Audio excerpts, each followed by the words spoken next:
All India Muslim federation के कौमी general secretary ज़मीर Rizvi advocate ने तंजीम की एक अहम मीटिंग के दौरान वसीम रिजवी के ख़िलाफ़ अपने सख्त रद्द-ए-अमल का इजहार करते हुए कहा कि मुसलमानों और पैगम्बर इस्लाम हज़रत मोहम्मद सल्लल्लाहु अलैहि वसल्लम के ख़िलाफ़ एक अरसे से वसीम रिजवी नामी मजहब बेजार इस्लाम का बागी मुसलसल गुस्ताखियाँ कर रहा है, जिससे मुल्क के अमन व अमान को ख़तरा लाहक है। वह मजहब इस्लाम के ख़िलाफ़ प्रोपेगेंडा करके अपने जराइम को छिपाने की कोशिश कर रहा है।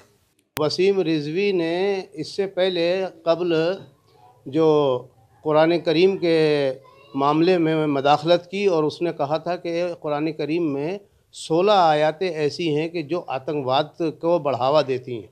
उसकी तमाम ही मिल्लत इस्लामिया ने मजम्मत की, चाहे शिया अहले तेश हजरात हों, चाहे सुन्नी हजरात हों, और सेकुलर हिंदुओं ने भी, हमारे देश के हमवतनों ने उस बात की मजम्मत की थी।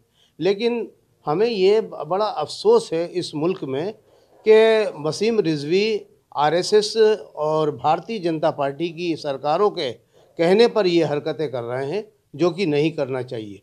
आज लखनऊ में बड़े इमामबाड़े में बहुत बड़ा एजिटेशन हुआ और जुमे की नमाज के बाद दूसरे अज़ला में भी एजिटेशन हुआ। वसीम रिजवी ने हुज़ूर अकरम सल्लल्लाहु अलैहि वसल्लम की शान में गुस्ताखी की है। वो काबिल नाकाबिल तलाफ़ी और नुकसान है और उसको माफ़ नहीं किया जा सकता। वसीम रिजवी को उसके ख़ुद ख़ानदान वालों ने उसको अपनाया नहीं है और उससे कहा, हम उसके बारे में कहा है कि हम उनसे कोई ताल्लुक़ नहीं है हमारा। लेकिन अब कुरान करीम के बाद उसने हुज़ूर अकरम सल्लल्लाहु अलैहि वसल्लम की शान में ये गुस्ताखी की है। वो बहुत बड़ा गुनाह किया है। उसने हमारे दिलों को ठेस पहुँचाई है। मिल्लत इस्लामिया के, आलम इस्लाम के लोगों को, मुसलमानों को दिल को ठेस पहुँचाई है।